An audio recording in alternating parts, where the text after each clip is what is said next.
You're terminated. Think of it as my wedding gift. The message burned across my screen like a scar. I stood frozen, bouquet in hand, the hem of my ivory dress brushing marble floors, still warm from candlelight and vows. Laughter and applause echoed from the chapel behind me.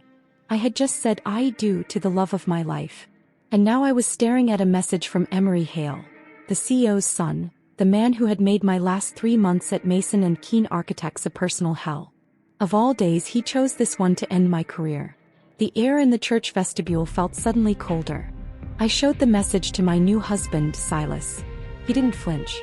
A small, knowing smile played at the corners of his mouth. He kissed my hand gently and said, "Don't let it ruin today. Check your messages later. This moment belongs to us." I wanted to scream. I'd worked myself raw for that position. Project lead at one of the most prestigious firms in Linmore City. But something in Silas's eyes told me to breathe. He knew something I didn't, and I would soon find out. The petals had barely stopped falling when I tucked my phone away and walked into the afternoon light on Silas's arm. Applause greeted us. For a few hours I let the world blur around me. The speeches, the cake, the clinking glasses. My job could wait. Or so I thought. 3 hours later, just before our first dance, my maid of honor, Celine, rushed up to me, eyes wide. "Ren your phone. It won't stop." I slipped away and checked the screen. 108 missed calls. From coworkers. Office lines.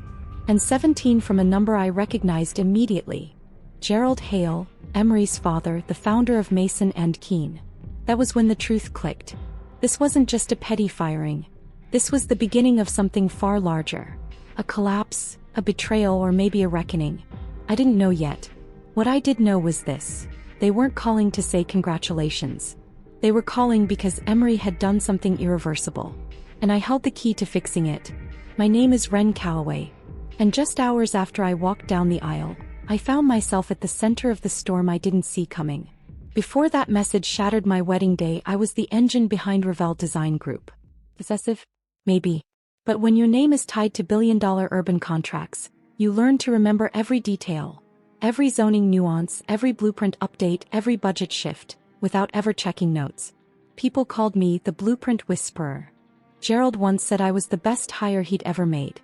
When my father suffered a stroke during my freshman year of college, I nearly dropped out to care for him. But I didn't. I doubled my course load, worked overnight shifts at a 24-hour copy center, and still graduated summa cum laude in architectural systems engineering. That drive landed me at Revell. They needed someone to modernize their tangled internal workflows. I built a proprietary project tracking system from scratch. A digital backbone that managed every plan version, every permit, every city interaction. And it worked. Project timelines shortened. Clients came back. Gerald sang my praises. Then came Emory. The heir. The shadow in tailored suits. And eventually, the match that would set the entire firm on fire. At 33, Emory Hale had failed upward through every corridor of his father's empire. He had the pedigree, the charm, and the tailored suits. What he lacked were ethics and talent. When Gerald announced his slow exit and named Emory the interim director, the shift in atmosphere was instant. Suddenly, the ideas I used to present were being reshaped, then credited to Emory. Meetings I once led were cancelled. My training modules for junior teams? Scrapped under the label of budget cuts. He told me once, smirking, "There's no need for so much structure. Creative people should be free to improvise." I knew what he really meant. He didn't understand my system, so he feared it. During this slow corporate erosion, I met Silas, an inspector in the city's zoning department. Calm, diligent, kind. We bonded over permit disputes and morning coffee. What I didn't know then was that he was quietly flagging multiple project submissions coming from Emory's desk. Altered plans, missing reinforcement specs, changes that jeopardized public safety. And yet, when Silas proposed just months later, I said yes. Still, I never imagined Emory would strike back with something so personal, so cruel. The day after Silas and I finalized our tiny wedding plans, Emory called a staff meeting I wasn't invited to. Whispers followed. He began talking about streamlining, about replacing bloated systems with flexible leadership. I knew the language of coups. I just didn't know how far he'd go. Back in the bridal suite, the reception still pulsing beneath our feet, I listened to Gerald's voicemails. Ren, call me immediately. Emory had no authority to fire you. No one can access your system. We're completely frozen. Another message. The Bayview project team is threatening to walk. Emory tried guessing your access code. Nothing works. Please, Ren. Then another. We need you. I stared at the screen, heart pounding. My wedding gown felt like armor now. The system I had built, precise, intuitive, encrypted, was now a sealed vault no one else could open. Emory had made sure no one else had the training. Silas appeared beside me, quiet. I need to tell you something, he said, gently closing the door behind him. And in that moment I realized, this wasn't the end of my career. It was the beginning of a reckoning. Silas sat beside me, careful not to wrinkle my dress. He looked calm, but his words weren't. I've been reviewing submissions tied to Emory.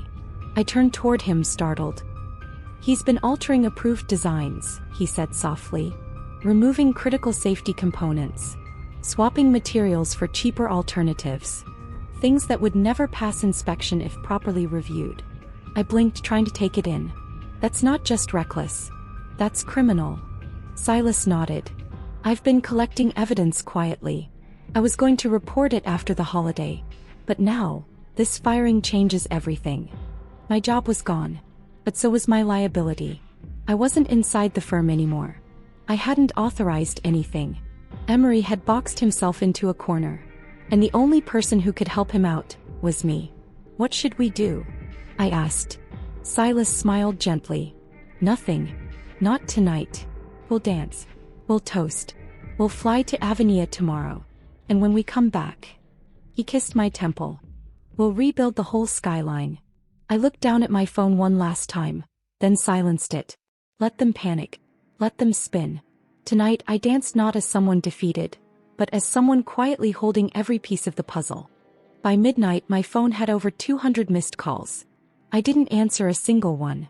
For 7 days, Silas and I walked barefoot along AITA's golden beaches, drank coconut water from the husk, and forgot the chaos waiting back home. Every morning, a fresh wave of desperate messages arrived.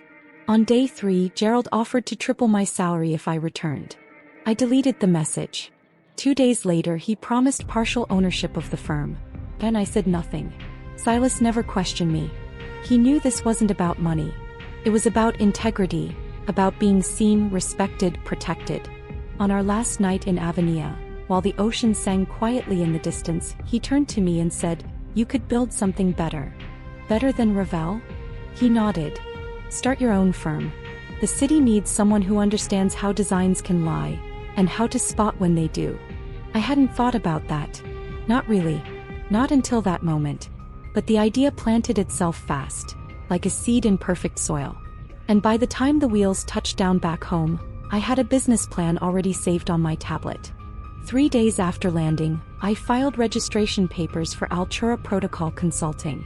It took 20 minutes. 20 minutes to redefine who I was. Not an employee. Not a victim. A founder.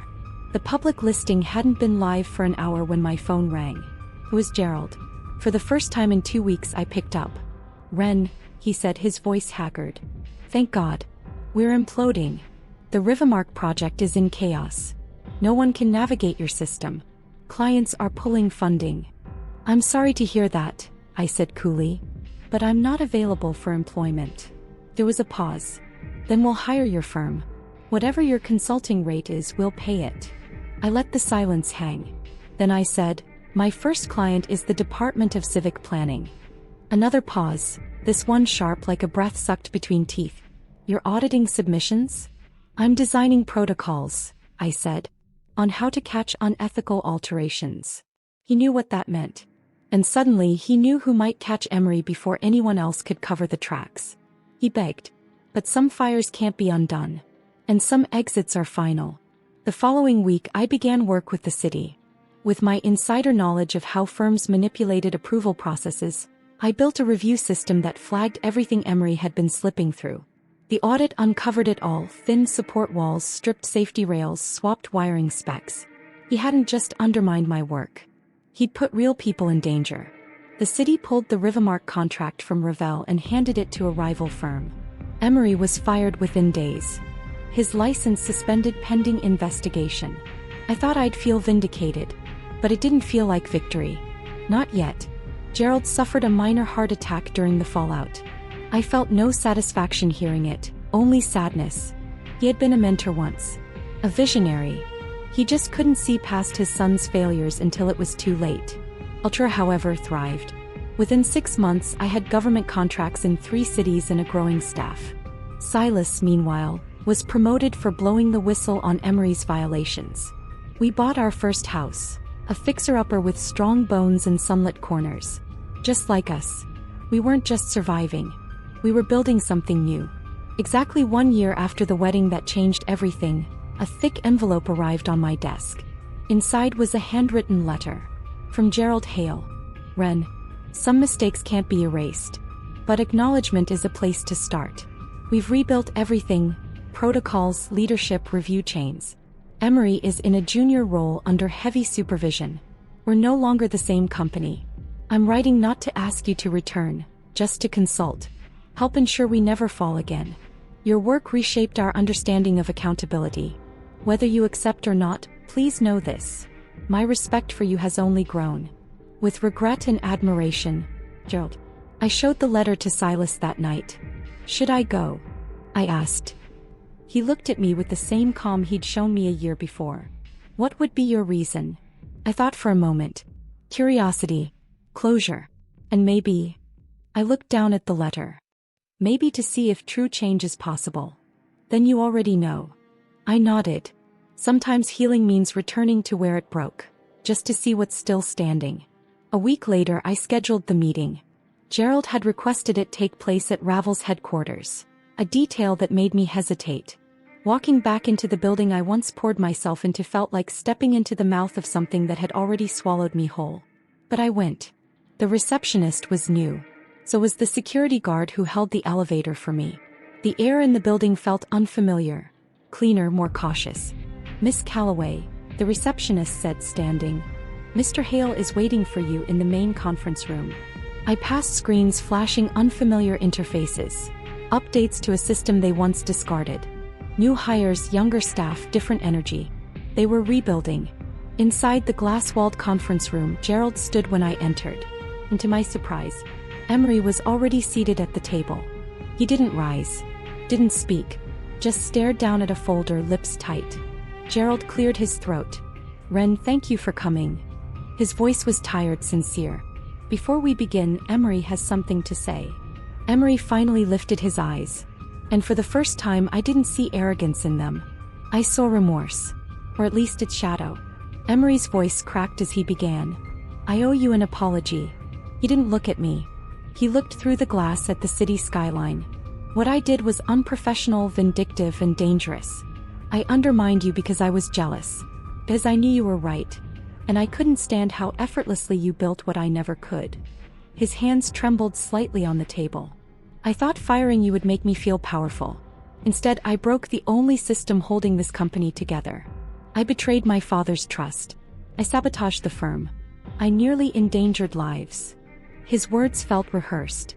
But his posture, slouched, small, stripped of pride, told another story. I waited. Let the silence sit. Apology noted, I finally said. Gerald stepped in quickly, sliding a folder across the table. This is what we've implemented since. Full rebuild. Third-party audits. Transparent reporting. Emory's no longer in management. He's starting over as a junior coordinator. I opened the folder. It was thorough. Clear protocols. Smart chains of responsibility. A consulting agreement lay beneath the data. They weren't asking me to return. They were asking me to verify they'd truly changed. As I reviewed the documents, Emory stood abruptly and exited the room without a word. I glanced at Gerald, who gave me a weary nod. Moments later, Emory returned with a sealed envelope. He placed it on the table and slid it toward me with shaking hands. Inside was a check, for the exact cost of my wedding, down to the final floral arrangement. I looked up, stunned. How did you? Gerald cleared his throat. Your wedding planner is close friends with my niece. I asked. Emory finally spoke, voice firmer now. It's a symbolic repayment. When I texted you on your wedding day, I claimed I was giving you a gift. I had no right. This is our real gift, to return what I took. Before I could respond, he placed a small flash drive next to the check. This contains your original project system. Every password, every backup, every detail. We've tried recreating it, but it never worked the way you made it work. I held the tiny drive in my hand, years of my life reduced to silicon and steel. And yet, there it was, finally back in the hands of its architect. I stared at the drive.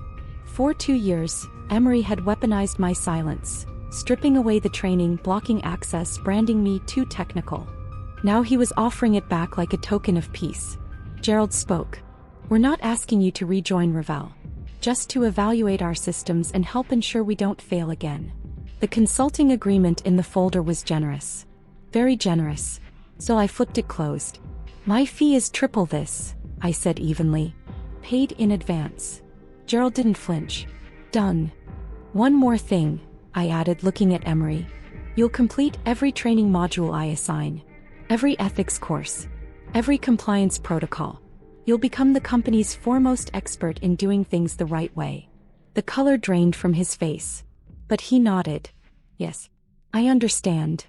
I stood gathering my bag. The check is unnecessary, I said quietly. Seeing your son learn integrity is gift enough. And with that, I walked out of the firm I had once built, and nearly lost, with the kind of clarity power doesn't always bring. Control when earned doesn't roar. It stands tall in silence. That evening, over dinner with Silas, I told him everything. He listened without interrupting. When I finished, he poured me another glass of wine. Do you think he meant it? He asked. I don't know, I admitted. Maybe, maybe not. But that's not the point. Silas nodded. And the check.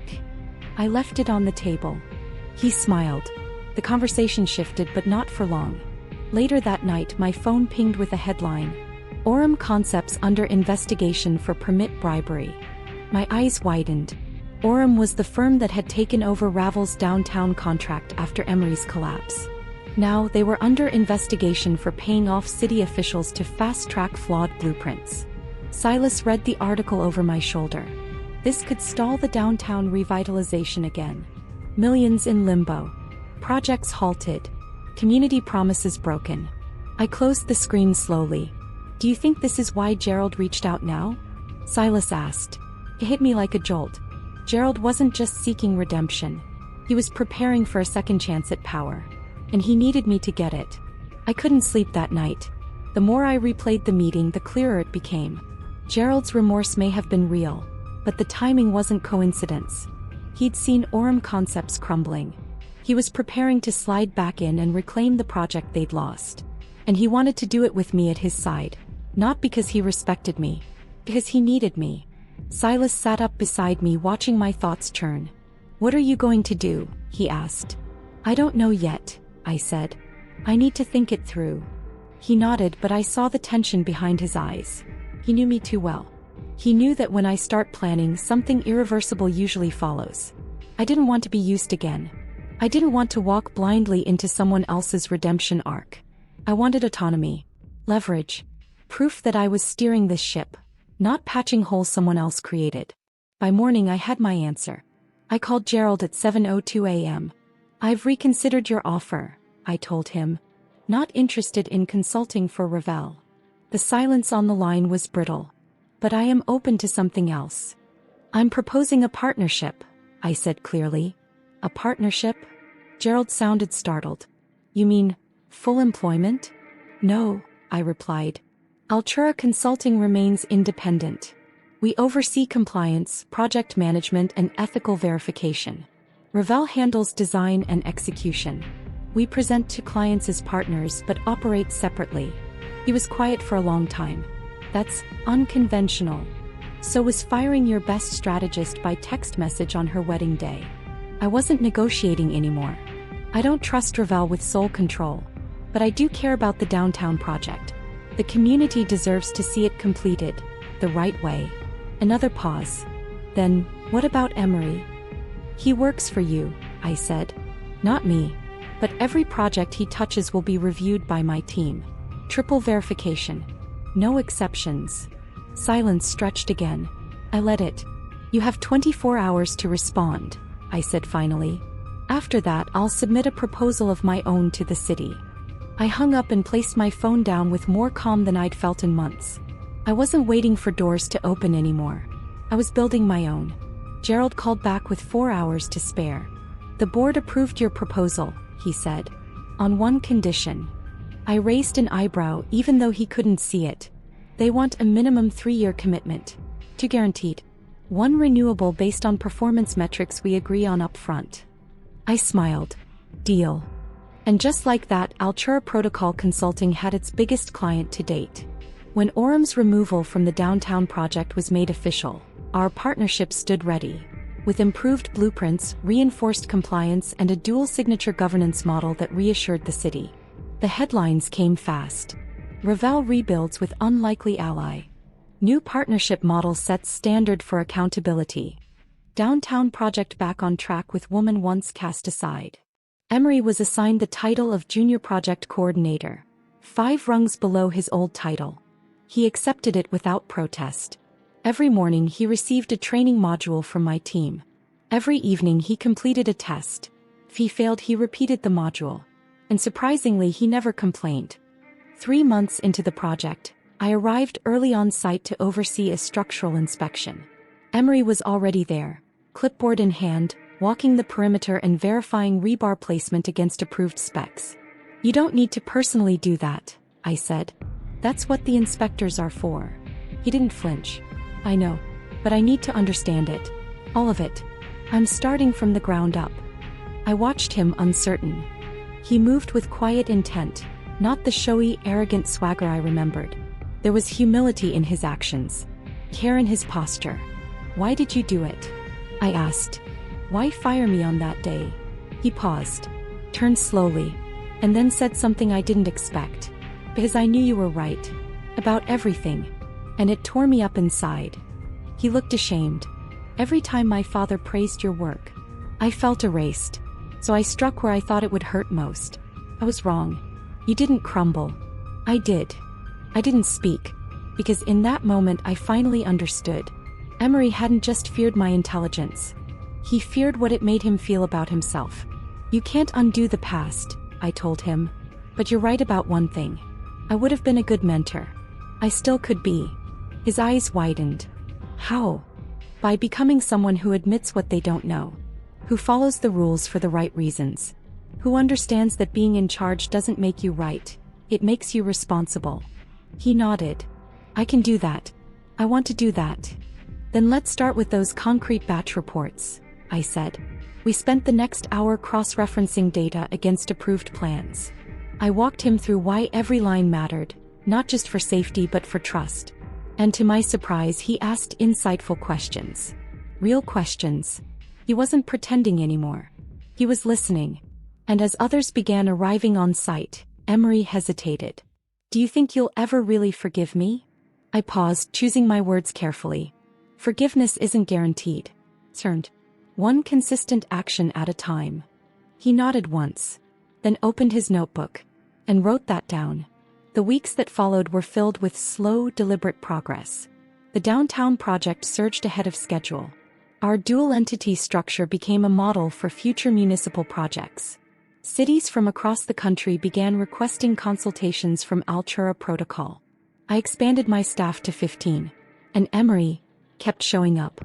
He completed every training module, then asked for more. He organized safety briefings. He volunteered to shadow site inspectors. He even rewrote 2 old internal protocols, this time with proper citations, verifications, and documentation. For someone once allergic to responsibility, it was a startling evolution. One afternoon, while reviewing updates, I received a message from Liana, my former assistant now working directly under Gerald. Greg wants to promote Emory to assistant project manager. He sent me to ask what you think. I stared at the screen for a long time, then typed. If he's ready to face the public, let him prove it. She replied instantly. How?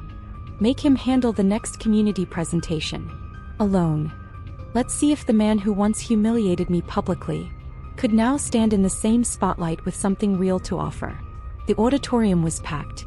City officials. Community leaders. residents whose neighborhoods would be impacted by every inch of the project. I arrived early, incognito, tucked into the back row. Emory set up the stage himself. He greeted attendees, smiled nervously, fumbled the projector cables. Gone was the man who strutted into meetings late and unprepared. This version of him had weight behind his words. When he finally stood behind the podium, the room hushed. He didn't start with stats. He started with the truth. "My name is Emory Hale," he said. "You may remember me as part of the original Revel team that failed you last year. That failure was mine. I cut corners. I overlooked details. I compromised safety to save time. And I betrayed your trust." A soft murmur moved through the crowd. He didn't flinch. "I'm not here today as an executive. I'm here as a learner. Someone who now answers to the very system I once ignored. Today we follow triple verification protocols. Every community suggestion is logged, reviewed, and when feasible, implemented. And I'm here to answer your questions, all of them." And when the questions came, he didn't dodge a single one. The audience, at first cautious, began to lean in. They asked tough questions about drainage plans, property displacement, safety budgets. Emory responded with specifics. When he didn't know the answer, he wrote the question down and promised follow-up within 48 hours. He made no excuses. He didn't deflect blame. He offered accountability. And it resonated. After the presentation, I quietly slipped out the back before he could see me. The following morning, I called Gerald. "I take it you were there," he said. "I was." And I let the silence hang for a beat before replying. "He's ready." Relief surged through his voice. "Thank you, Ren. Your approval means everything." I didn't reply to that. Instead I said, "Remember, this promotion is not a reward. It's an opportunity for him to stay the course." "I understand." I hung up and walked to my window. The downtown skyline shimmered in morning light. And for the first time, I didn't see the wreckage of what they'd done to me. I saw what I had built in its place. And I liked what I saw. That afternoon, Silas and I walked past the construction site on our way to dinner. Cranes lifted steel beams overhead. Workers moved with coordination and purpose. The buildings were rising, clean, safe, and strong. "Are you happy with how it turned out?" he asked, his hand in mine. I thought about it. "I'm satisfied," I said. "Not angry. No. Because I didn't just rebuild a project. I rebuilt the system behind it. I made something that outlasts me." He smiled. "And Emory?" I exhaled slowly. "He's becoming the person his position always deserved." Then he squeezed my hand gently. "You once told me that revenge doesn't always mean destruction." I remember. "So, does this count as revenge?" I smiled. "No. It counts as growth. And that's harder to fake." The sun dropped behind the half-finished towers, casting long shadows across the scaffolding. I didn't feel small anymore. I felt tall enough to cast a shadow of my own. That night, as we finished dinner, my phone buzzed. A text from Emory. "Thank you for the recommendation. I won't let you down." I stared at it for a moment, then typed back. "Make sure you don't. Some gifts can't be returned." And just as I hit send, I realized something. The text had arrived exactly 1 year, to the day, from the one he'd sent me on my wedding. The symmetry wasn't lost on me. He gave me a firing that day. Today I returned a challenge. Some would say I should have burned it all down. That I should have taken the company apart brick by brick. That forgiveness makes me weak. But I know better. Because true power isn't about burning bridges. It's about being able to and choosing not to. It's about planting something stronger in the ashes. And watching it rise. 3 months passed. Altura Protocol Consulting continued expanding, now advising 5 municipalities. We'd become a gold standard for urban compliance systems. I spoke at panels. City planners cited my frameworks. I was no longer the woman who got fired on her wedding day. I was a builder of systems, teams, and accountability. Meanwhile, Emory thrived in his new role. He conducted surprise site audits. He caught a misreported drainage issue before it became a lawsuit. He even flagged a compliance risk missed by senior inspectors. He wasn't chasing validation anymore. He was earning it. One morning, Gerald called. "Ren," he said, "we're getting national attention. A city in the Northeast is asking for a consultation on our model." They want to see your systems firsthand. I smiled. Then let's show them. That afternoon I found Emory reviewing site safety logs. They want you to join the delegation next week, I told him. He nodded. I'd be honored. Then he hesitated. Can I ask you something? I turned toward him. Do you believe in second chances? I looked at the clipboard in his hand, the dirt on his boots, the humility in his face. Yes, I said. But only when they're earned. By the end of the year, the downtown revitalization was nearing completion. 6 months ahead of schedule. The press flooded in again. Unbearable model reimagines urban development. From fired to founder, Ren Callaway's rise. I was invited to speak at an international conference on ethical architecture. In my keynote, I told the audience, you can build something beautiful. But if the foundation is dishonest, it will collapse eventually. And the fallout doesn't just destroy buildings, it breaks trust. I didn't mention Emory by name, but he was sitting in the audience. He approached me afterward, no entourage, no bravado. I just wanted to say, thank you. For what? For not letting me fail alone. You could have. You should have. But you didn't. You failed because of your choices, I replied. You grew because of your response. He nodded. And if you keep growing, I'll keep recommending. It wasn't praise. It was accountability. And he understood. Silas and I finally finished renovating our home. The one we bought when the dust was still settling. It had taken time. Weekends lost to paint fumes and power tools. But standing in the doorway now, looking at polished wood and warm light, it felt right. Everything we've built, Silas said one night, arms around my waist, was born from a moment that could have destroyed you. I looked around. The open kitchen. The framed blueprint of Altura's first project. The calendar filling with contracts. It didn't destroy me, I whispered. It revealed me. That night as we lay in bed, I thought about the arc of the last year. A single text had started it all.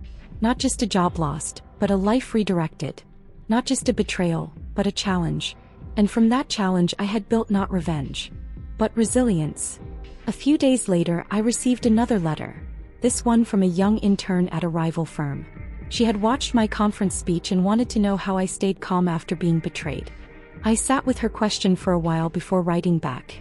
Dear Mara, you don't survive betrayal by pretending it didn't hurt. You survive by choosing what comes next. By deciding that someone else's cruelty won't define your legacy. I didn't get even. I got ahead. Not through revenge, but through clarity, courage, and consistency. Remember, your future isn't built from the pieces they leave you.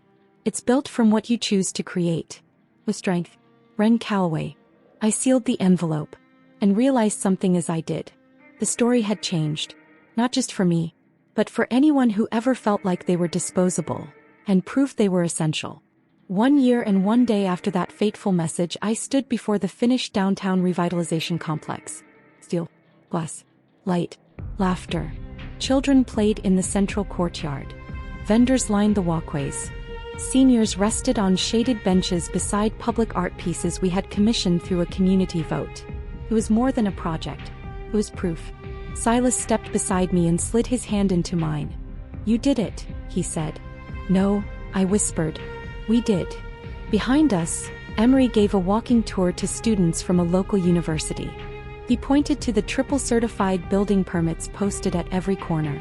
The students took notes, learning from a man who had once tried to cut every corner. Now he taught why every line mattered. And I smiled. Because in the end, the story wasn't about who fired me. It was about who I became because of it. And that, more than anything, was my masterpiece.